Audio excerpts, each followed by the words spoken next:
Welcome everyone to Brighttown Conversations. Today we have just an awesome guest. I consider him a rock star. He is called the Ice Age Farmer, and he joins us to talk about engineered food scarcity. And he has been one of the top educators out there all over, well, everywhere that he's not banned, because the bans are happening, but he's on Telegram. His username there is Ice Age Farmer, and he's also got his website, iceagefarmer.com, and he has got a ton of information to share with us today. Christian, thank you for joining me. It's really an honor to have you on again. Thanks, Mike. I'm glad to be back. Well, your work is really impressive. I've been listening to your videos, following your work, and you just have such a detailed analysis of what's going on with the food supply. I know it's a lot to get into, but if you could summarize it right now. And by the way, I hear roosters in your background and in my background too. This is crazy. Our roosters are talking to each other. I've got roosters too. I can never get him to shut up during interviews. Yeah, he was calm until we hit record, so that's just the way it goes. I know that's what happens to me. Like they hear my voice and then they're like, I got to chime in, right? Mm-hmm. So anyway, sorry, but what's the summary of the food scarcity situation going on? Like, where do we even begin to understand this? Yeah, it is a huge question. First of all, I heard you mention engineered food shortages on Alex just a couple days ago. So thank you for getting those words out there. I maintain this is one of the most important conversations we can have, and I'm glad that that phrase and these concepts are getting out there. I went back, Mike, to our last conversation just to get a sense of what we had covered and where we left off, and also because I took a fair bit of heat about, and I know these are words that are familiar to you as well, about being a fearmonger and peddling doom and these sorts of things. It is now, in retrospect, pretty astonishing that it has played out pretty much exactly as we were describing, anticipating a grains shortage because USDA was chronically over-reporting yields and under-reporting losses. It's now we've had that day of reckoning now over the last 5 months here, where the USDA has each month come out with an estimate that said, actually, we didn't have as many grains as we told you we did last month, and they just keep retroactively adjusting those ending stocks. And so we've seen that exactly what we was describing was true, and that happened even as China continued to just extract out the substance of our country, taking record deliveries of grain and soybeans. And just to quantify that, when I say record, I don't just mean it was higher than it usually is. I mean literally looking at a year's worth of corn from any previous year's record within a single week in the last couple months here. So it's off the charts. It's obvious that there's something seismic and fundamental going on to the world food supply right now. Other countries have started taking steps to protect their own food supplies. Brazil pretty much sold their entire soybean crop to China, but has now started to try and import them from Argentina, which is causing Argentina to say, we're probably going to raise our tariffs on this stuff. We don't want you to eat out. We're trying to control our domestic prices here, so we're going to raise taxes there. Ukraine and Russia, Russia just yesterday again raised the duties on wheat exports. So other countries are instituting these measures, trying to either tax more aggressively or just flat out put limits on the amount of grains that they're willing to share with the rest of the world. And just to quickly qualify that, the countries we just named that were doing that, Brazil, Argentina, Russia, Ukraine, these are the breadbasket countries of the world. These are the exporters. And when they start limiting their exports, the importing countries, you can imagine, they don't get food. And there were some amazing quotes, and it was Turkmenistan next door was saying, if we don't get these grains from Ukraine, you're effectively dooming us to starvation. And you don't see those words in mainstream media reports between diplomats frequently. You're dooming us to starvation. And there were then reports that Turkmenistan had to send out police agents with government agencies to try and make sure that the farmers who were harvesting their grains were making sure to give them deliveries to the government. So it's really gotten pretty dicey in the areas of the world that depend on those imports from the breadbaskets as they start to shut down. But again, you can see that this is all played out. Now we are sitting at 8-year highs for corn and soybean prices. China and Brazil have both announced initiatives to try and reformulate their animal feed using something other than corn and soybeans, which is probably nutritionally a great idea. But in this context, what it communicates is that they're not able to get those things. It's not economically feasible. So it's not for dollars. It's not for money that they're doing that. It's because they can't get the corn and soybeans to make animal feed. So yes, the food prices for humans also, not just animal feed, rising ridiculously, and that's ending animal agriculture for a lot of ranchers across the world. But food prices too are rising, and this is something almost anyone seeing this broadcast is already experiencing when you go to the grocery store and you see especially meat and poultry prices just have really risen over the first part of this year. And this is why, of course, because we're feeling it now, the White House had to come out a few weeks ago and put out that little announcement about inflation. Oh, don't, pay no attention to that inflation behind the curtain, trying to make the case Right. that it was all baseline effects because we shut down last year, and so it's going to seem like there's a little more. It's just numbers. Don't worry about it. And all the mainstream media ran with that story. But the reality is that no, we've printed more dollars than one could even imagine was possible just within the last year to fight this war on COVID. And so we're now facing a situation where there's a legitimate commodity shortage. We are looking at a hyperinflationary setup, having printed all of these dollars, and other countries around the world saying, maybe we don't want to do business. I mean, Russia just said, we don't want to do business with all these settlements in USD anymore. So countries are jumping ship, and that means that all those dollars, all that inflation only has one place to come, and that's here, Right. back home to roost. And so we're experiencing that. And then, of course, this is a supply chain crisis as well. And this was not yet completely in view as much. We'd seen some disturbances here. Food deliveries had been faltering, and you could sort of see the picturing appearing. But they've taken what was initially just some shocks to the supply chain and disturbances here, and people staying home because of COVID or whatever factories shutting down. All of that caused a lot of problems, but it really wasn't until they just started taking this thing out and hitting it. And by that, I mean, obviously metaphorically, they shut down the Texas grid for a while. They jammed a ship. I think this is all deliberate. They jammed a ship in the Suez Canal. There's a container shortage where people aren't able to get the containers they need to move goods and services around the world. And we can talk all day about how it really, what we've built here, this is the case not just for agriculture and like the CAFOs, where no one in their right mind would advocate that we shove animals into a very small amount of space and feed them antibiotics. Nobody wants that, but they created that system. They acquired Tyson, etc., acquired all the family farms, and then imposed these conditions. And now they're stepping back and putting the camera on it and pointing at it, this straw man, this disgusting thing that they created, and saying, "Sorry, guys, this is terrible. You're not allowed to keep animals anymore," right?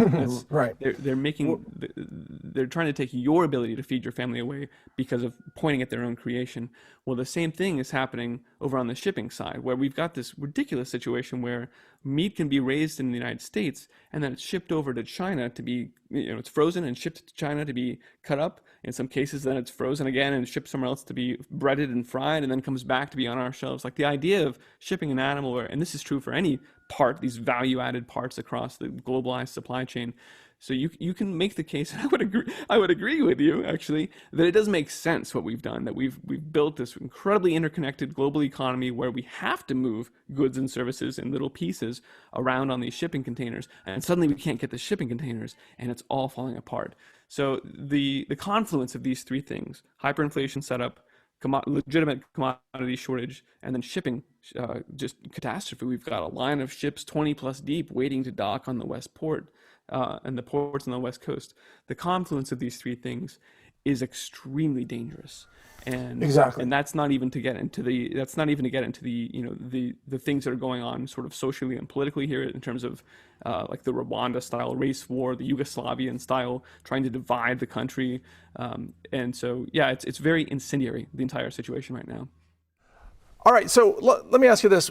What are the main factors that you think are contributing to the collapse of supply of these key grains? I mean, is it COVID shutdowns? Is it price of raw materials that go into that? Is it labor shortages? What's going on? And it's not just in America, as you said, it's around the world. But what are the main factors you think? Yeah, so I mean, we spoke a lot last time about the grand solar minimum and how there are natural cycles affecting crop production. And I think you can't understate the effect that that's having. There's lots of crop losses around the world that are happening due to precipitative extremes, the shortening of the growing season on both sides of the front. I mean, we just saw France lost their entire grape crop very recently because of frost there. We had snow. In fact, right now we're having cold temperatures throughout the Corn Belt. That's part of the reason why corn and soybean prices are inching up, is because we've now seen tremendous crop failures, again, due to the precipitative extremes in Brazil, that delayed the harvesting of soybeans, and that meant that their third crop, their safrinha crop it's called, of corn, didn't get planted during its optimum window. And so again, they said, well, maybe it's going to work. And then each week they come out, it's just another double digits drop in the health of that crop. And so as that happens, and as the cold temperatures linger in the U.S., analysts are saying, we're not finding the relief to get back to pipeline levels. And we've been, as we've covered, we've been below pipeline levels of these grains for some time. Whether or not the USDA admitted it then or only in the last 6 months now, that's been the case. So, and then I think it would be remiss not to say that there's absolutely weather warfare going on, right? The derecho and some of the losses in China were so pronounced and with such a mathematical precision through the exact routes of where the maximum of grain is usually produced. But who do you think's behind the weather warfare on China?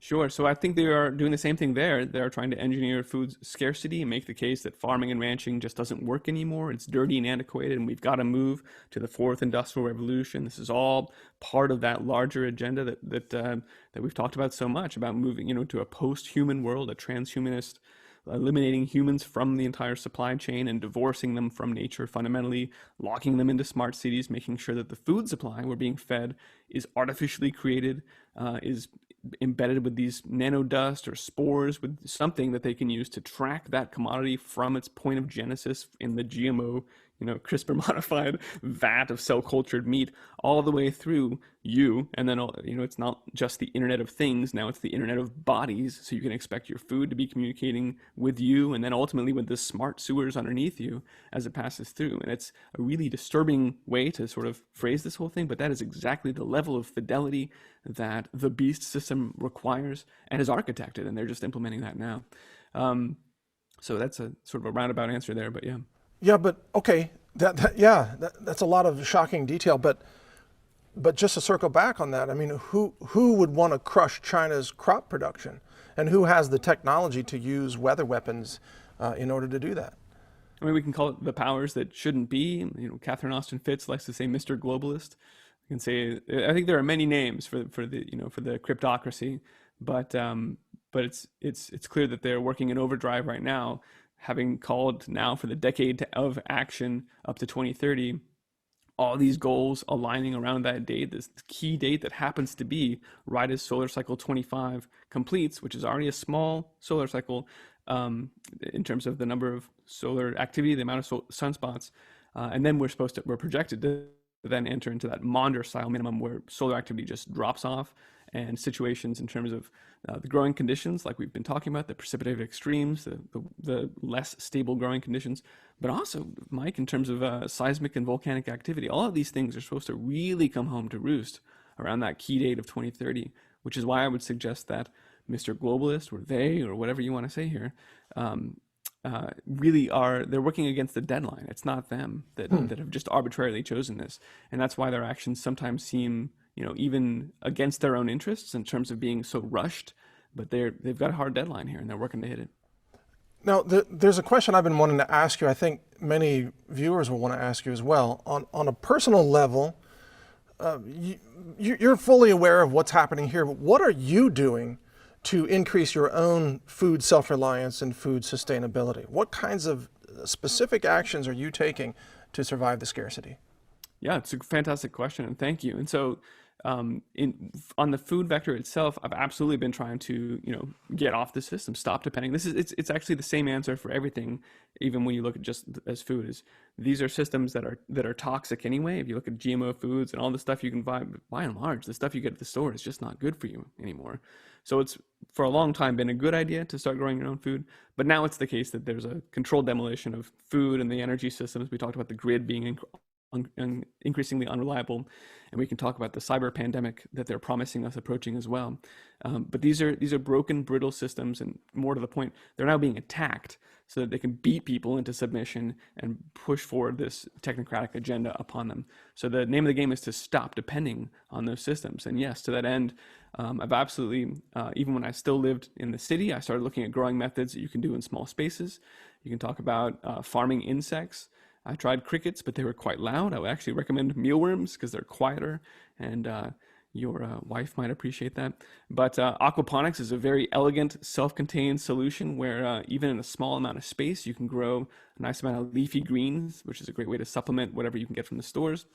And then ultimately, I did, of course, I left the city when I was able, and have been adding as much food production systems as I can climb the learning curves for it, because there are absolutely learning curves to be climbed for every animal you add to your operation, for every different kind of growing setup you're pursuing. The one of the main places I always want to tell people to start is look at the 5 principles of soil health, of good soil husbandry, because it all scales, right? If you're talking about your shelf in the kitchen, that kind of an herb garden, to containers of soil on top of your RV, but scaled all the way up to a massive farm operation. Those 5 principles of soil husbandry all have to do with just creating an environment where the life in the soil can just take off and thrive. So you want to keep it covered at all times. You want to keep a plant alive, even in the winter, a cover crop, something in the ground, because plants are just these little solar panels that are taking the sun's energy and feeding it down into your soil life. And that's the name of the game. It's called exudates. It's like this sugary stuff that they take the energy of the sun and they feed it down. So you want to cover it up, don't till it, don't disturb it. Keep a living plant in the ground at all times, feeding energy into the soil. And integrating animals is one of these 5 principles of good soil husbandry, which is another reason why they're so keen on ending animal agriculture. To me. Yeah, I'm going to ask you about that. Yeah.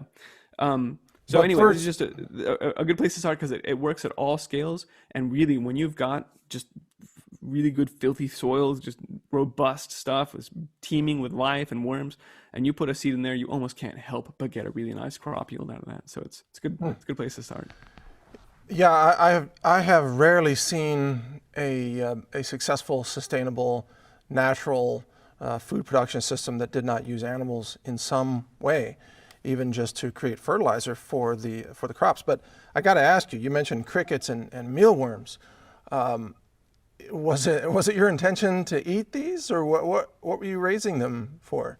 So absolutely, I sure did. I tried some crickets, a little bit of butter, need a little bit of garlic, but actually they were fantastic. I mean, they are enjoyed in parts of the world, and yes, I'm willing to consider any methods of protein consumption, and I'm also not going to speak ill of it until I've tried it, because my beef, so to speak, with the crickets is not that I am ideologically opposed to eating bugs or really to eating anything. I think it should be your choice, though. I think we should have the ability to raise animals and eat them if we choose, including crickets. But eliminating our free choice, telling us that animals are filthy and a thing of the past, is problematic for me.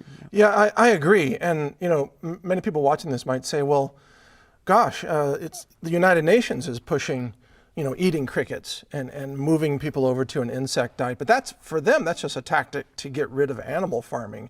Whereas you are just exploring all available options, it sounds like. But how do you eat mealworms? I mean, what do? You pan fry them? You have like a mealworm omelet?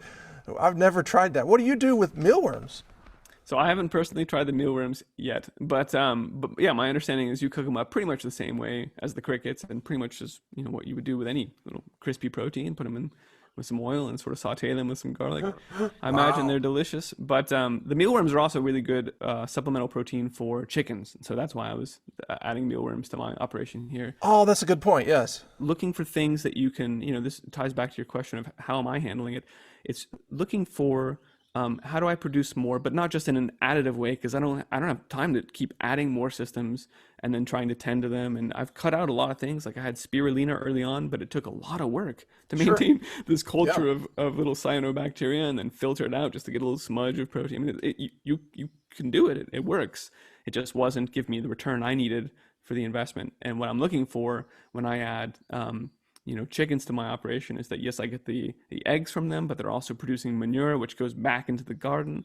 Then I add bees because they're like working with me out in the fields when I'm working, I was pruning trees, and I just see them out going from flower to flower in the trees. It feels like I've got a little army of worker bees with me. So these things that add not just more work, but are a synergistic effect, get into this virtuous cycle of investing into your food production, are all really good. I think you understand also from what you're saying that good food production is about energy management. You're really monitoring and you're shifting energy. It goes into the mealworms, and then the mealworms go into the chickens, and then the chickens produce other outputs. all the energy starts with sunlight or maybe external inputs if you have like food compost from groceries or something, but it's all energy going into the system. And if you don't know how to manage energy, you will starve, on that system. And I think what a lot of people don't realize is it's hard to grow your own diet. I think most people would die if they had to grow their own diet. Most of modern people, not maybe 100 years ago, but it's a lot of work. And even when I lived in Ecuador, I was growing up to 70% of my diet, but I had help with labor. Here in the States, I think I may be only growing 20 to 25% of my diet right now, and that's not easy either. What's your goal for like to be 100% off grid or 50%, or what are you aiming for? I mean, yeah, I think the better, just we should all have this goal of maximizing as much as we can do. And I would this is a good time to say, because I'd sort of hinted it's not just food, and especially when we're looking at a hyperinflationary setup here, there's no way the only way I should say to get ahead of that. Like some people say, well, if you go way into debt, then you're spending money that will be cheap. Like maybe, but you're going way into debt. I don't know. It's the only way to really get ahead of this is to move from a model of being a consumer to being a model where you're a producer, where you are producing your own food. You're not going out and working for dollars for some job and then coming home or going to the store and finding that actually you can't even afford the bread you were hoping to buy that morning because it's already gone up, right? We've heard these stories from Weimar and the buckets of cash. That's not where we want to end up. But if you are, it looks like that with lumber right now. Lumber, from one day to the next, they get a new price list and they're laughing at it, and it's not funny from my perspective. It's really getting ridiculous. So how do you, it's the same conversation we just had with food, but now you apply it to everything that that it's going to be affected by a collapse of the supply chain in a hyperinflationary scenario.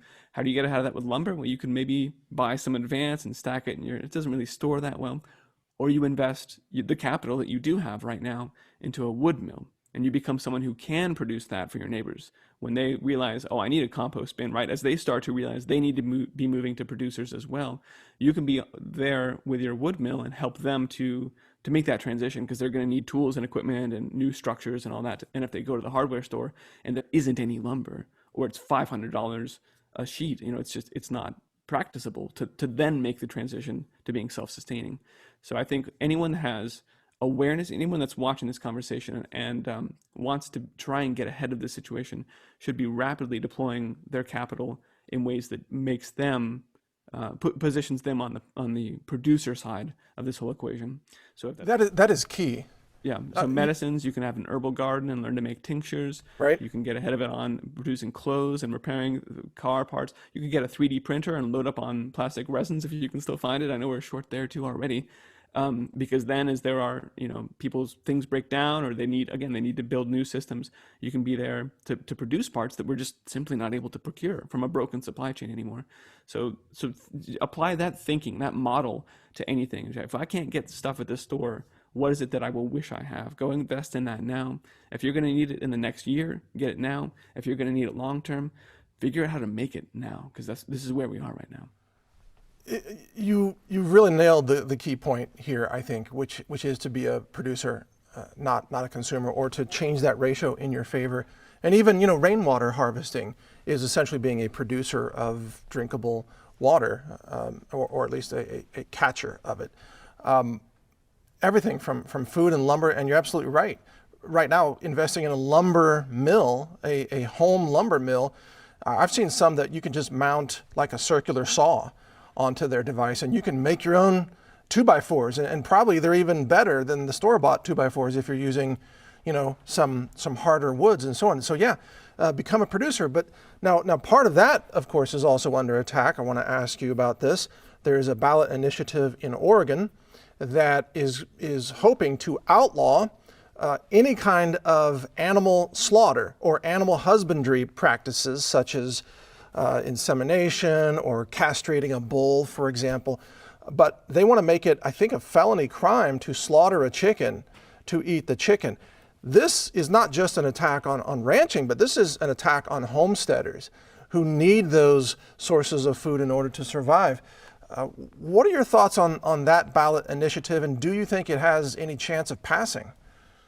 I would certainly hope not. I think that one still is the language there is still a little too extreme, even in Oregon, for it to get by. And there's a lot of good people in Oregon and a lot of industry that still depends on that. So they would need at least to massage that language heavily to carve out exceptions. But we can just look at the direction, right? At the direction they're heading here, because certainly they're trending, and they're going to start with the if you will, the low hanging fruit of these states like Oregon, California, Washington. Colorado, in fact, has an initiative called the Pause Act, which does look like it has a chance of it's gained some traction here. And in a similar fashion, this the way that the Livestock Association there puts it is this criminalizes our job. We can't do basic animal husbandry as we've always done it. Veterinary and approved practices are now being outlawed, yes, with criminal penalties. And so, yeah, these are indicative of the way that they're going to be chipping away at animal agriculture. It is that stated goal. We've heard it from the CEO of Impossible Foods, who wears his No Cows t-shirt, Pat Brown, who's heavily funded by Bill Gates, who's out here saying we should all be eating 100% beef, even as he funds the fake meat and says, I'm going to make $1 million off that. So yeah, we need to understand and appreciate that there is absolutely a war on our ability to feed our families, and that is both at the meat level, like we're saying, they want to shut down farming and ranching completely. In fact, let's it's not just the meat. You're also seeing this happen on the farm side. So vegans and vegetarians don't need to feel, snooty and sanctimonious here. This is going to affect you too. We just saw the FDA ruled that there was a recent E. coli outbreak on a farm on the West Coast here, and they said, well, actually, they used cited some regulatory language and said a clause that it looks like this would be a reasonably foreseeable outbreak, and therefore you're not eligible for this and this insurance treatment because your lettuce is being grown next to a field that has cows in it. And so you can see Wow. that it sounds sort of innocuous or like maybe not a big deal, but this is a directly now we're making this this equivalence. Growing food outdoors, especially growing it near animals, it's dirty and it's dangerous, and any reasonable person wouldn't do that anymore. And at the same That's time, their the message. Yeah, say that again? that's their message. Yes, absolutely. Yeah. And Yeah, I don't want anybody to quote you out of context. That's you quoting their thinking. yeah, and it is a theme that is pervasive right now. And it even ties back. You can see it instilled in the entire COVID narrative. That's why they've clung, despite all odds and evidence, to this idea that it came from a meat market, and it's because of food, right? They're tying the pandemic to food and food systems. Fauci himself put out that paper last summer that said, well, the abstract was like, if you look back at where pandemics actually began, it was when mankind started domesticating animals and raising crops. So even Fauci is making this idea out there that farming and ranching is the genesis of our problem here. And they're going to, yeah, that's part of their agenda. So now, on top of this, this attack on ranching practices, and by the way, the insanity of that is just off the charts. If that law passes, or the ballot initiative in Oregon, if it becomes law, it says you can only harvest meat from an animal that died of natural causes, like cancer, for example. So you would have old cancerous cows expiring. Who would want to eat that meat? Number one, it'd be $100 cancer burger. It'd be so expensive, and it would be the worst meat quality ever. So that's one aspect of this. But then, it might make roadkill look pretty darn good at that point, Just harvesting roadkill would be the freshest meat that you could get. And some people do that right now. But what about then the fact that they're trying to bring in the Green New Deal attack on combustion engines? And of course, all farming operations that operate on any scale, even small scale ranching, every farmer has a tractor. The tractor has a combustion engine. There are no batteries that power those tractors, and a farmer needs a tractor for lots of reasons: moving dirt, fixing roads and pathways, moving like a water tank for the cows, moving that around, or sometimes dragging off a cow that died giving birth. That happens. I live around cows in Texas. Sometimes they die, and you gotta move them. So you need tools, but they're trying to outlaw those tools as well. They sure are. Yeah, and that's part of the zero carbon agenda that is a takeover of every aspect of human activity and economic activity on the planet. It's appalling. Food is absolutely a vector in that whole equation, and it's part of the reason that they're saying that beef needs to be going first. You probably saw some of the media around, just this week. Biden was out there at the climate conference saying that committing the U.S. to a lot of these same carbon emissions goals that would indicate that, yeah, people are going to have to be forced onto electric cars. There's a document out of the UK that I covered. I did a report called Absolute Slavery, because the name of their agenda is Absolute Zero. And as you run through the lines, it's just clear. I mean, it's astounding, and that's why I wanted to really highlight it. That you look at air travel, and it says, okay, by 2030, it's only going to be major hubs for international flights, and all other airports will be shut down. And then over by 2050, there's a big red dot. It says, no, there's no air travel. You don't have it. There's No next line, shipping. Well, it looks like every ship out there has carbon emissions, so clearly we're going to have to reduce shipping by 2030. This is why the Suez is getting blocked, right? And then the next day you see, well, we got that one ship stuck over there. Doesn't look like shipping works anymore. We're really going to have to rethink our supply. All these academics came out and said we're going to have to change everything because of that one ship. And sure enough, when you look at the Absolute Zero timeline out of the Fires group in the UK, it draws unambiguously the same red dot. All shipping will stop by 2050. It will be drastically reduced by 2030, and everything will be moved by train. The train line looks like it grows exponentially. Biden actually was just announcing also in the last month huge amounts, part of his infrastructure bill, right? Just huge amounts of capital directed towards Amtrak to drastically revitalize their infrastructure and build new pathways to parts of the country, which when you overlay it with the smart cities of the future, the big super cities, mega regions, the emerging mega regions Agenda 2030 map, it's isomorphic. It's exactly the same path. So there's just no doubt anymore. Like Mike, there was a point in time where we could have this conversation, and like you would say, it kind of seems like this, or like maybe if you kind of project a little bit, you can see how they could be. No, we're past this. Like any reasonable person looking at what's going on would draw the conclusion that this agenda that they've openly described, that we can read about here, is actively being implemented, and furthermore, it's being done in hyperdrive. So we've all got to pass on the word of what's going on right now and make sure people know and can fight it. Yeah, you're absolutely right. But it's also, anybody who looks at this would have to conclude that the people running this plan are criminally insane. And I remember a few years ago, I forgot who it was, I think it was a Democrat that was arguing you could build train tracks from New York to London. And so they think they're going to build trains across oceans, I guess, to get rid of shipping. That sounds like a Democrat idea. But also, even if you look at artificial meat, they say artificial meat, I mean, it's positioned as being green and ecologically sound. But if you really study the inputs that go into artificial meat, you're talking genetically modified soybeans grown in a former rainforest that was clear cut to be a soybean farm in Brazil. And then you have all these inputs that go into it, all the fossil fuels, all the fertilizers, and then all the transportation and all the processing. And you realize it's actually more green to slaughter a cow next door. Mm-hmm. It really is.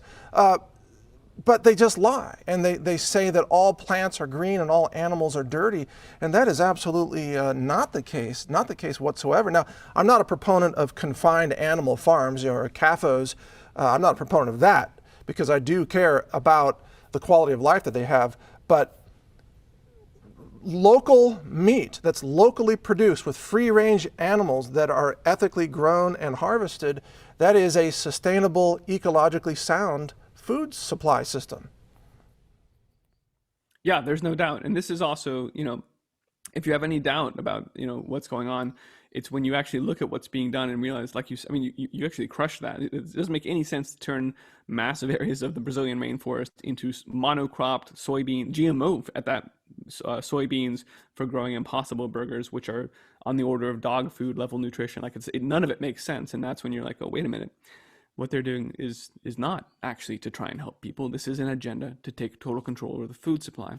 And the good news here is that people are realizing it. And if they start pushing through, this is, the flip side of agendas or attempts like the Colorado Pause Act to try and put ranchers out of business, is you're poking the bear. You're going to wake up a lot of people when you start taking away farming and ranching and meat from Americans. And we're already seeing signs of this happening in India, for example, where there's a massive amount of farmer protest, people saying, look, this is, there's clearly an attempt by the administration here to take over our food supply and use it as a political weapon to beat us into submission. And there are 250 million people, right? It's the biggest protest in human history. And so I take this as a good sign Yeah, that's, I did the math, and that's more than like 10 times the size of all of the world's militaries put together. So you want to think about how powerful humanity is when we figure out that they're trying to take our food away. You're going to see these kinds of uprisings, and we're going to be, moving the needle here. And that's why it's important to have these conversations and make sure we're properly educated. So if maybe that's even the reaction they want, right, is a massive uprising. In some cases, I think that's true, the way they ram a lot of this stuff through. But particularly if that's the case, then we need to all really understand the long game. The idea that they're trying to get us through that fourth industrial revolution, push nanobot-enabled foods and medicines in us, and put us into the complete surveillance state, or else we might find ourselves out there protesting and actually, furthering their agenda somehow. So that's the only caveat there. But another example of that was Croatia, where there's a fantastic piece where a guy wrote, he's like, look, this is the way that we've always lived in Croatia. One village has, an onion, and maybe it turns round and purple, and then the next one over, the onion gets sort of long and white, and you can sort of hybridize them. Or if you're a new farmer, newly married, you'll get seeds from all of the villages to celebrate your marriage, and that's sort of like your dowry. And then you go out and plant these seeds, and because of this really rich seed stock and the biodiversity, you're going to have great yields. One of them could fail, but the other one is going to do. This is the way that humans, in fact, have always lived, right? Seeds are wealth. You get part of your, starting a new family is that you're handed off this wealth and start your own farm. And so as the EU comes in and says with their farm to fork agenda, which is basically the same thing, it's like their version, their flavor of the Rockefeller Foundation's reset the table agenda, all of them flowing through, down from the UN and the World Economic Forum think tanks. But the EU gave lip service to protecting indigenous heirloom seeds and practices. But then when it actually comes down to it, they say, no, you need to register your seed. And it's now illegal to save your seed and sell it. So they're, again, it's just like with the animals. And this is the theme here, is that they are criminalizing what is a basic human right, what is normal human activity. They're moving the goalposts. That's now not allowed anymore, Mike. We're not allowed to do things that way. It's just astonishing that it's happening so quickly. Again, the things that you've been warning about are being put into play every day, and the same with the things I've been warning about. But I can't help but think the people pushing this, or at least supporting it, have no clue the ramifications of how it's going to impact them. So now, I'm not talking about the globalists, but let's say the local politicians. Let's go back to Oregon. The Portland city council members or lawmakers or mayors of different cities around Oregon, or even the governor of Oregon, they might say, this is great, let's outlaw all ranching activities. And then, a year later, they're shopping in the grocery store and there's no food. Not even much of the plant food that they say they wanted, because the food supply has broken down. I thought one area of Oregon wanted to ban diesel, by the way, and that's what kind of effect is that going? I mean, come on. These people are going to be starving to death, and then they're going to beg Biden for a bailout. And even if Biden gives them a bailout, oh, here's a bunch of, fake currency on a debit card. They take the debit card to the grocery store. The store is still empty. It doesn't matter. It doesn't matter. And bleep that out, please. But I mean, these people are insane. They're insane. There's still no food. Yeah, it's hard to argue with anything you said there. I think there are well-meaning people as cogs in the system. I think Kate Brown probably has a relationship with the Chinese, but that's sort of beside the point. Yeah, I mean, it's an extermination agenda. There's really no other way to put it at this point. And this is part of why they were standing up those pandemic pallets. We saw, some municipalities and cities stocking food to the rafters last year. None of that, it didn't have anything to do with COVID, right? None of that got used at all. But it's all now in terms of, okay, now we are hitting that hockey stick in terms of food prices, many prices, but food among them. And that means that, yes, every week there are sadly more and more people that can't afford, that are making trade-offs at a minimum of how do I keep my family fed and right. What can I even get there? Go ahead. I'm sorry to interrupt. We only have a couple minutes left. We got to wrap this up. But on the bright side of this, the silver lining, isn't it also then the high prices of food, doesn't that make it more justifiable for people to enter activities like home hydroponics and home gardening and all those things? So might be a silver lining for people who are willing to learn some new skills. Absolutely. And the only qualification there is that we also have to be fighting to retain our ability to do that, right? If they're trying to criminalize that and trying to work against our ability to create local food systems and local economies that would get away from that digital dollar that of course is tied to the social credit system, of course is going to be used to allow you to only transact in certain ways. Maybe you can buy meat if you took your shots, but you can't. Maybe it's all, everything you imagine about how a social credit score system would be implemented gets tied into those digital dollars that will be part of the way they print out of the inflation ahead of us. But yeah, so hopefully more and more, and that's okay. So back to, it is a silver lining. More and more people are going to want to get roosters and start growing food, and that's why for those of us having this conversation now, it's very important that we all do that. We grow our gardens as much as possible. We save seeds, because then we'll be, and they're just so prolific, we'll be armed with just huge buckets of seed. I've got a huge bucket of sorghum here, and I'm giving it away to my neighbors, because I mean, that's what I want to do with it. I can't imagine anything better than all of my neighbors also growing food with me. So it's right. In everyone's interest right now to be growing, saving seed, and spreading the word. Yeah. Well said. Very good words of wisdom from the Ice Age farmer, folks. Christian, I want to thank you for joining me today. You are a wellspring of knowledge, and also all your warnings are really critical for people to listen to. This situation is going to spiral into mass starvation if we don't reverse some of these trends. There's no doubt about that in my mind. And I think people need to share your videos and check out your website, iceagefarmer.com. Thank you for joining me today. I hope we get a chance to talk again soon. Even if we don't, maybe our roosters will talk to each other again soon. We'll have a cock-a-doodle-doo live stream debate or something. Okay. I Thanks, appreciate Christian. it. Thank you, Mike.